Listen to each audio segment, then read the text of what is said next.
En primer lugar, quiero agradecer a General Electric la posibilidad de realizar esta presentación en la Semana de la Radiología 2021, Nuevas conexiones para nuevas soluciones.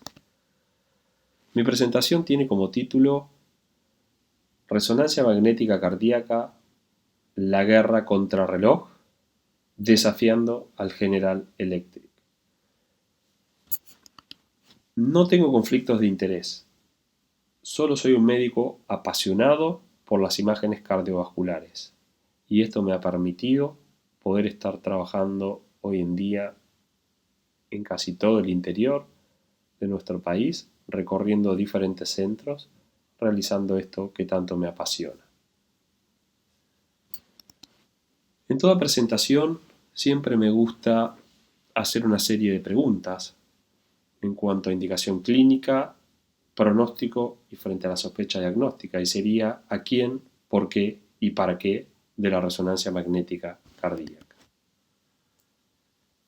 Sería qué información nos brinda la resonancia magnética cardíaca. Esto vamos a verlo un poco en esta presentación.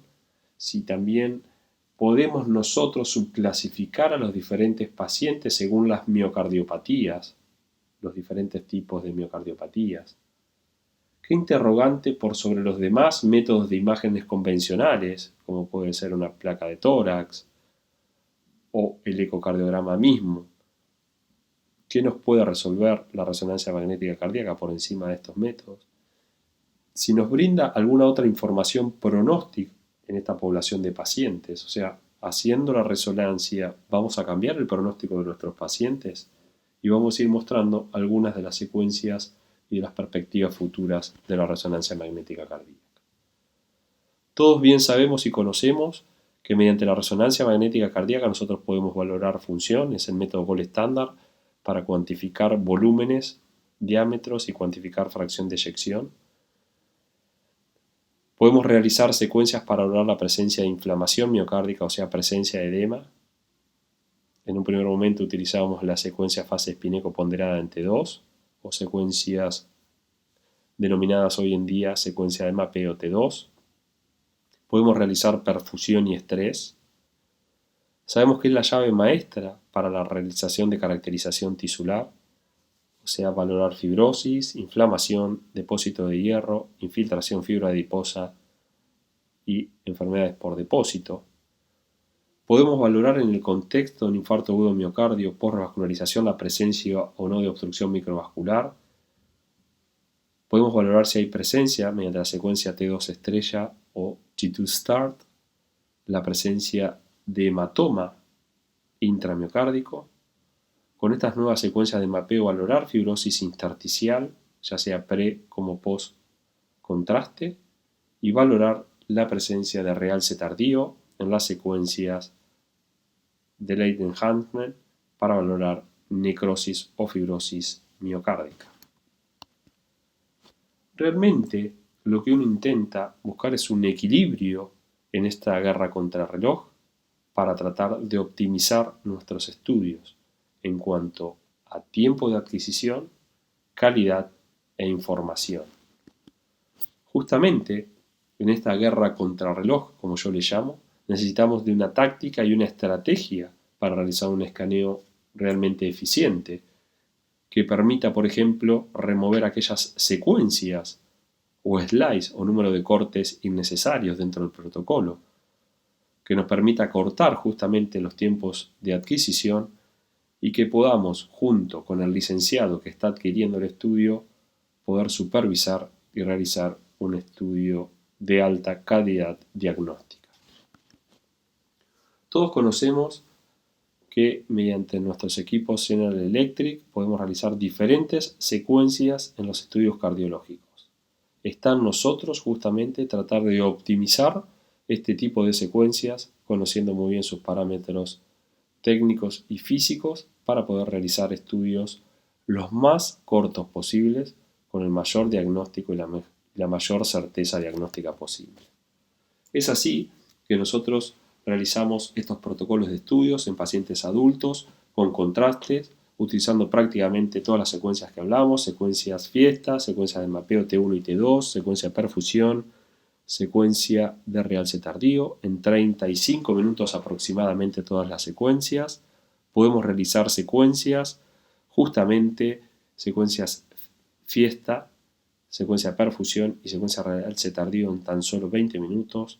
O en aquellos pacientes que son alérgicos al gadolinio, que tienen contraindicación absoluta por tener falla renal, imágenes realmente óptimas en tan solo 15 o 20 minutos, realizando secuencias de localización en los 3 planos, secuencia cine y la secuencia 3D Hard o 3D Navigator, que serían secuencias similangio, que ahora vamos a ver un poquito su utilidad diagnóstica. También realizamos estudios pediátricos, yo les voy a dejar los protocolos. Justamente intentamos en un estudio completo aproximadamente no sobrepasarnos más allá de los 40 minutos. Ahora, si realmente queremos hacer estudios con contraste, pero sin la utilización de los flujos, sabemos que es fundamental la realización de flujo a nivel de aorta y pulmonar para valorar la relación QP-QS, realmente ver si el shunt es significativo o no. Cuando nosotros realizamos estas secuencias, digamos, sin la secuencia de flujo o phase contrast, usamos secuencias fiesta, secuencias TRIX y secuencias de realce tardío. Y actualmente estamos realizando solo secuencias angiográficas en tan solo 10 minutos, realizando estas secuencias TRIX post-localización. Van a ver estos símbolos de esta mano y esta oreja, justamente porque aquí es donde debemos hacer un stop y prestar muchísima atención. Entonces, en el contexto de esta táctica y estrategia que debemos conllevar frente a estos estudios, yo dije que debemos conocer los parámetros de la secuencia, o sea, saber ajustar los diferentes parámetros y de esta manera poder realizar un examen adecuado con imágenes de altísima calidad diagnóstica.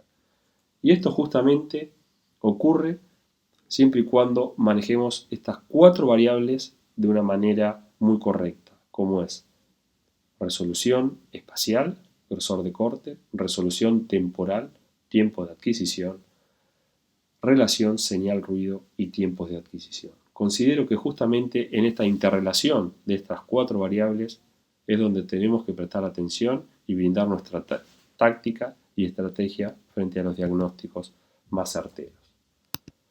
Quiero mostrarles cómo es que trabajamos.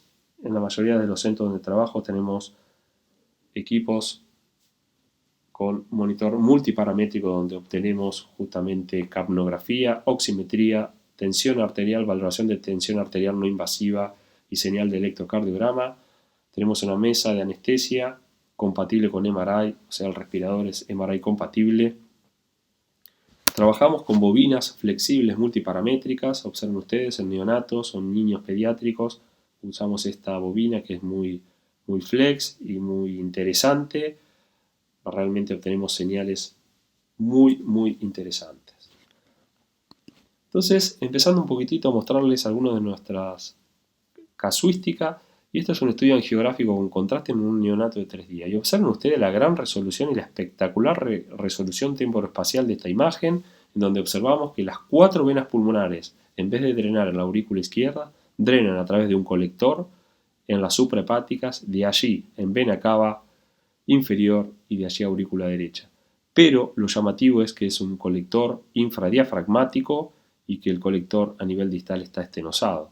Entonces, observen ustedes cómo a través de una secuencia TRIX en tan solo 8 a 10 minutos podemos realmente confirmar la sospecha diagnóstica en un paciente de tan solo 3 días de vida. Es una cardiopatía congénita, entonces de un drenaje venoso anómalo total infradiafragmático. Podemos realizar lo mismo pero en adultos. ¿Pero qué? Utilizando otras secuencias. Miren ustedes, este es un paciente portador de una válvula pulmonar biológica, en posición pulmonar, como les digo, ven ahí estas imágenes más hipointensas a nivel valvular. Y miren qué interesante haber realizado esta secuencia 3D MDE, o sea, 3D con Myocardial Delayed Enhancement, para valorar si hay presencia o no de realce tardío a dicho nivel. Y conjuntamente con esta, digamos, resolución isotrópica en las imágenes, poder realizar justamente valoración en los 3 planos y ver el funcionamiento y o presencia de realce tardío. Este es otro caso de una paciente de 27 años de edad que a los 6 meses de edad tenía un diagnóstico de atresia pulmonar 6B y ductus arterioso permeable, tuvo numerosos antecedentes quirúrgicos y justamente a los 3 años de vida se realizó el cierre del ductus, se colocó un tubo valvulado del ventrículo derecho de la arteria pulmonar y se le cerró la comunicación interventricular, pero posteriormente, a los 14 años de vida, por un ecodoppler cardíaco se valoró que había aumento de gradientes a nivel del tracto de salida del ventrículo derecho, dilatación de cavidades derechas, y se sospechó de que algo había ocurrido. Probablemente tenía a nivel del tubo valvulado una estenosis, se le colocó un stent a dicho nivel y se solicitó justamente años posteriores la resonancia magnética cardíaca para controlar la permeabilidad del stent y valorar anatomía conjuntamente con volúmenes. La pregunta es, ¿nosotros podemos valorar mediante resonancia permeabilidad de stent? Bueno, antes seguramente hubiésemos dicho que no. Hoy en día yo les voy a mostrar lo interesante de las diferentes imágenes y el protocolo de adquisición. Usamos localizadores, luego secuencia cine, como estamos mostrando en este slide, donde valoramos muy bien el tracto de salida del ventrículo derecho. Miren ustedes qué bien que se ve. Este es el tubo VDAP con esta imagen, que seguramente es el stent. Esta imagen central redondeada, que ya vamos a ver a qué se debe. Y este es el tubo, el tracto de salida nativo del ventrículo derecho. O sea que realmente cuando hicimos las secuencias 3D Navigator o 3D Heart, nosotros observamos y se puede valorar muy bien la permeabilidad del stent, miren qué bien que se ve, pero vemos que existe una anomalía, que es la arteria descendente anterior, justamente, que es esta imagen redondeada que veíamos, motivos por el cual no se realizó la ampliación por justamente el problema de llevarse consigo la arteria descendente anterior y provocar un infarto. Entonces justamente lo colocaron en este paciente, es un tubo VDAP, teniendo precaución con la arteria descendente anterior y posteriormente un stent. Y miren qué bien que se ve a través de estas imágenes, 3D Heart, la permeabilidad del mismo. Nosotros realizamos una comparación con otro paciente en el cual tenía stent en el tracto de salida del ventrículo derecho. Y prácticamente ambas imágenes son excelentes con una altísima resolución. Nosotros no solo vemos permeabilidad de stent, sino trayecto y nacimiento de arterias coronarias en tan solo 15 o 20 minutos.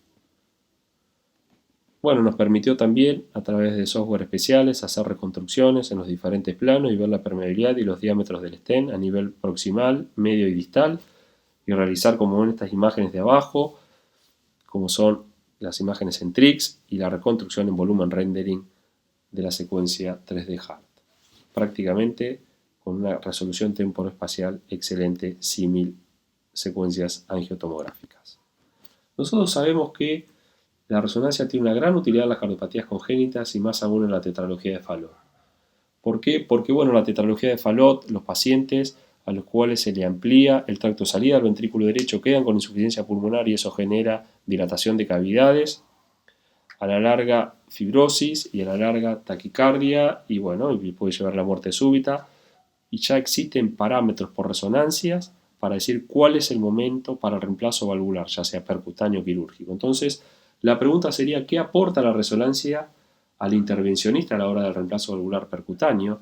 Y nosotros decimos que la resonancia es muy útil, ya que nos va a permitir definir la indicación del reemplazo valvular pulmonar, como les dije, a través de parámetros fisiológicos como son los volúmenes y la masa, o la fracción regurgitante a nivel pulmonar, o la fracción y volumen regurgitante tricuspidio, pero también nos va a servir para guiar el tipo de tratamiento en cuanto a parámetros anatomomorfológicos, ya sea morfología del tracto de salida, diámetros y dimensiones y distensibilidad de la arteria pulmonar y ambas ramas pulmonares y origen y trayecto de arterias coronarias. En fin, lo que buscamos es evitar este mismatch anatomía-dispositivo percutáneo, justamente a través de conocer la morfología del tracto de salida y conocer la válvula pulmonar percutánea para evitar justamente y tratar de actuar de manera correcta, dispositivo adecuado en sitio adecuado. Por supuesto que Los parámetros que nos aporta la resonancia son varios, desde secuencia cine, valoración de flujos, ya sea mediante las secuencias de flujo Phase Contrast 2D o la secuencia 4D Flow, secuencias angiográficas, como dijimos, a partir de los tricks, o de las secuencias 3D Hard o 3D Navigator, y secuencias de caracterización tisular, como son las secuencias de realce tardío y secuencias del mapeo T1 pre y post contraste y secuencia T2.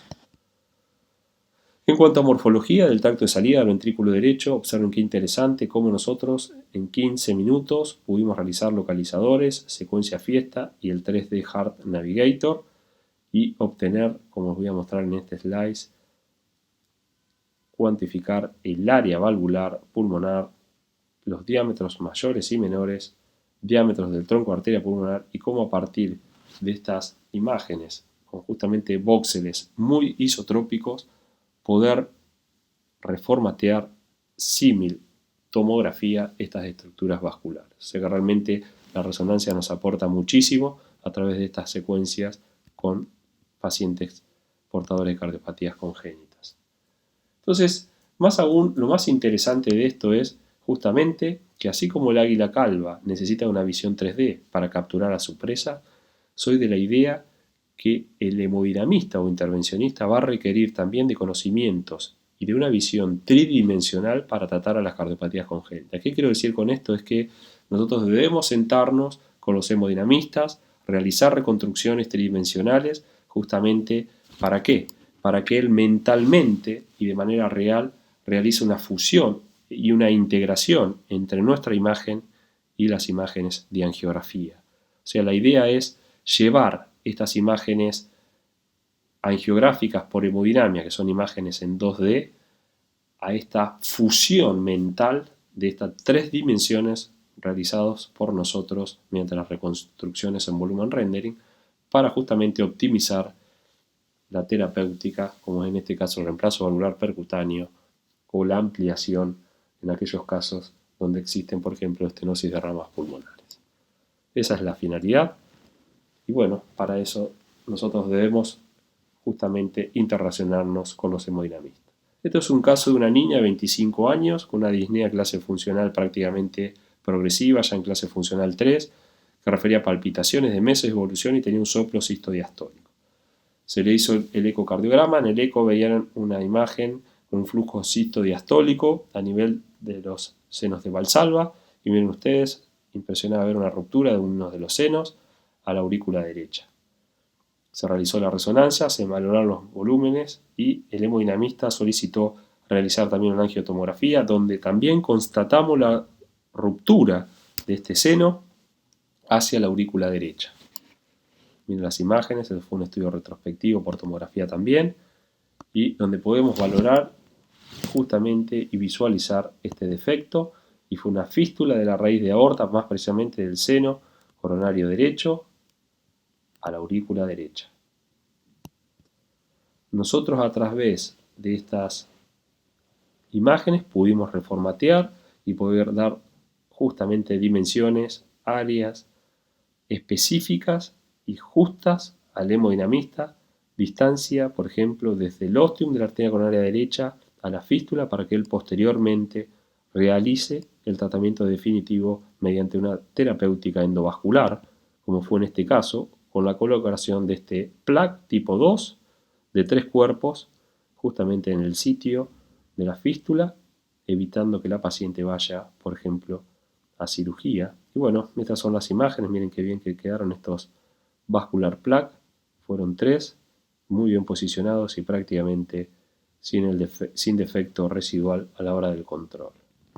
Es aquí justamente donde nuevamente debemos parar, prestar atención y bueno, para mí es fundamental tratar de realizar una interrelación o una conexión o una alianza entre hemodinamistas y nosotros a través de estas nuevas tecnologías. O sea, tenemos que despertar un interés en el hemodinamista justamente para que aprenda a escuchar y a interactuar con los imagenólogos y que sepan también interpretar estas imágenes tridimensionales en volumen rendering justamente para poder fusionar a través del equipamiento de sus secuencias angiográficas que muchas de las veces son en 2 dimensiones. O sea que nosotros debemos actuar también de una manera precisa para que posteriormente la intervención sea lo más correcto y lo más adecuado posible.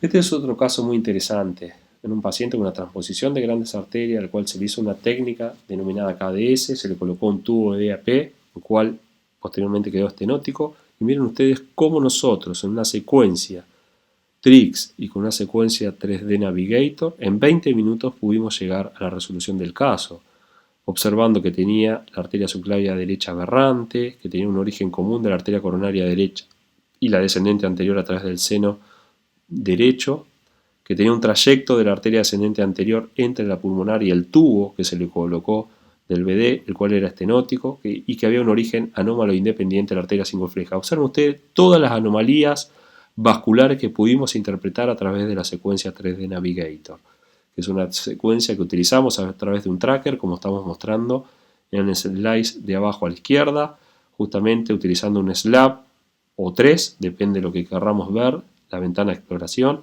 y en tan solo 10 minutos de adquisición de estas secuencias podemos obtener todas estas estructuras anatómicas como las fuimos denominando. Y miren ustedes qué interesante cómo ya este es un trabajo que hicimos junto con la gente de General Electric a través de la reconstrucción en Volume Illumination. Nosotros pudimos valorar las diferentes estructuras anatómicas cardiovasculares y poder obtener este tipo de imágenes que son excelentes, símil prácticamente tomografía, como miren ustedes por resonancia nosotros podemos valorar nacimiento y trayectos de arterias coronaria derecha, en este caso el ostium común de la coronaria derecha con la arteria descendente anterior y cómo la descendente anterior transcurre entre el tronco la pulmonar y el tubo BD AP. Bien, miren ustedes una anomalía en origen y trayecto. Miren ustedes qué linda reconstrucción en volumen rendering illumination. Y ni que hablar, la arteria circunfleja naciendo del seno no coronariano, también transcurriendo por detrás del tronco la arteria pulmonar con anomalía en trayecto, en origen y trayecto. Todas imágenes símil tomográficas, pero realmente fueron imágenes tomadas por resonancia. Bueno, nosotros ya hace 2 o 3 años estamos trabajando con esta secuencia de mapeo. Sabemos nosotros que nos van a permitir caracterizar tisularmente los tejidos a través del comportamiento no solo intracelular, sino también a nivel intersticial, valorar si hay fibrosis intersticial, poder diferenciar los diferentes tipos de miocardiopatías y también poder valorar el comportamiento del volumen extracelular a través de la valoración conjuntamente con el hematocrito del paciente. Es así que nosotros realizamos, por ejemplo, estudios en adultos con contraste de estas secuencias de mapeo. Esto es muy interesante. Este es un caso de un paciente de 28 años de edad, joven, portador de una válvula aórtica bicúspide, que no se explicaban por qué tuvo un deterioro tan significativo de su función ventricular en el correr de 1 año y medio del control. En el control este paciente ya se encontraba dilatado con una disfunción sistólica, una fracción de eyección del 40%, con volúmenes aumentados y trastornos difusos de la motilidad. Se le realizaron las secuencias de mapeo. Miren ustedes que en la secuencia T1 nativo los valores estaban alterados, más de 950 milisegundos se consideran alterados, tenía 1022, tenía un T2 normal, menos de 60 milisegundos, pero tenía un volumen extracelular aumentado de aproximadamente 56%. Ahora bien, tenía las secuencias de mapeos alteradas. Cuando le realizamos las secuencias de realce tardío, se observaron que este paciente tenía un realce tardío de tipo subepicárdico difuso en todo el ventrículo izquierdo, desde la cara anterior, la cara lateral, septal e inferior, y que realmente, finalmente, llegamos al diagnóstico que este paciente tenía una displasia ritmogénica del ventrículo izquierdo, porque también tenía complejos de baja amplitud en derivaciones estándares y alteración de la repolarización T negativa de B4 a B6. También nosotros podemos investigar patologías. Ya las guías del 2017, las guías europeas, nos hablaban de que existen infartos con coronarias normales y que posterior al eco y al cateterismo, el método que hay que realizar es la resonancia magnética cardíaca, justamente porque existen otras cardiomiopatías que no son los síndromes coronarios agudos, que también pueden hacer pensar en un denominado MINOCA, que son el síndrome Takotsubo y la miocarditis. O sea, son diagnósticos diferenciales o fenocopias a los síndromes coronarios agudos. Y bueno, vaya ya que nosotros tenemos un caso realizado hace muy poquito, el mes pasado, de un paciente que entró al hospital con dolor de pecho, troponina positiva, cambios electrocardiográficos, pero cuando fue estudiado por cateterismo tenía arterias coronarias normales. Nosotros realizamos un estudio, obviamente aproximadamente 30 minutos, observen todas las secuencias que utilizamos, y así llegamos a la conclusión de que este paciente tenía edema a nivel intramiocárdico. Observen ustedes que en la secuencia T2 tenía un valor de 68 milisegundos, o sea, más de 60 milisegundos. Se correlacionaba muy bien con la alteración de la secuencia de T1 nativo, o sea que este paciente que tenía edema intracelular e intersticial también tenía un T1 nativo alterado, y por supuesto la secuencia de realce tardío también dio captación de gadolinio a dicho nivel. O sea que realmente esto era un infarto con coronarias normales. Es muy útil la resonancia también en el diagnóstico de estas miocardiopatías hipertróficas. O sea, uno puede diagnosticar y diferenciar los diferentes tipos de fenocopias, o sea, miocardiopatías fenotípicamente hipertróficas, que es interesante valorar qué tipo de miocardiopatía hipertrófica es, si es secundaria a una hipertensión, si es secundaria a una valvulopatía estenótica, o realmente es una miocardiopatía hipertrófica, como en este caso una hipertrofia de tipo septal, a predominio septal, con SAM, o sea, movimiento sistólico anterior de la válvula mitral. Miren ustedes cómo el aparato subvalvular se va o se desplaza desde el septum interventricular generando un gradiente de aceleración a nivel del tracto de salida del VI. Se realizaron secuencias de mapeo y observamos justamente que en los sitios de unión BD-VI, que es datos patognomónicos de sitios de shear stress o de estrés parietal, donde se producen fenómenos de edema y de fibrosis, es donde encontramos alterados los valores tanto de T1 como post-contraste y justamente la presencia de realce tardío. Bueno, y lo interesante de esto más aún es que realizando la secuencia 3D MDE nosotros podemos cuantificar la masa de la fibrosis. ¿Y cuál es la importancia de cuantificar eso? Y bueno, que es un valor pronóstico, por supuesto, para la presencia de eventos de muerte súbita cardiovascular. Y está claro que tener un realce tardío mayor del 20% es un marcador de muy mal pronóstico. Y ni que hablar a la hora de estratificar a los pacientes como pacientes de alto riesgo de muerte súbita, portadores de miocardiopatía hipertrófica. Sabemos que existen numerosas variables y estamos esperando justamente que sea introducido el porcentaje de realce como otra variable más de alto riesgo para la colocación del cardiodesfibrilador. Quería mostrar por último el último caso, que es justamente en el contexto de esta pandemia del COVID, que es lo que estamos realizando. Estamos realizando secuencias CINE, secuencia mapeo T2, T1 MOLI, o la secuencia SMART T1, de acuerdo si tiene mucha arritmia o no. Posteriormente hacemos la secuencia de perfusión y la secuencia de realce tardío y MOLI. Y miren ustedes qué interesante este caso de este paciente con un T2 alterado, con mucho edema intracelular, intersticial, un T1 nativo alterado, un volumen extracelular aumentado en el contexto de todo este fenómeno extracelular de inflamación y el realce tardío tipo subepicárdico. Este es nuestro protocolo. Nosotros estamos controlando a todos los pacientes con mala función ventricular que presentaron y están recuperados de COVID-19. Para concluir, el último stop y el último signo y dato de atención. Y yo soy siempre de la idea que de la correcta prescripción médica por parte del cardiólogo clínico surgen los verdaderos diagnósticos por parte del imagenólogo. O sea, si la indicación del método es la correcta, es muy posible y probable que el diagnóstico sea correcto. Y esto va a surgir también de esta interrelación que nosotros debemos tener con los licenciados en imágenes, que son los que adquieren las imágenes. O sea, tenemos que estar constantemente en la consola realizando modificaciones y tratando de adquirir nosotros los estudios. Y para eso necesitamos, en todo protocolo de estudio, siempre se necesita de un general, se necesitan de soldados, de armamentos, conocer el terreno para seguir en la lucha de esta guerra contra el reloj.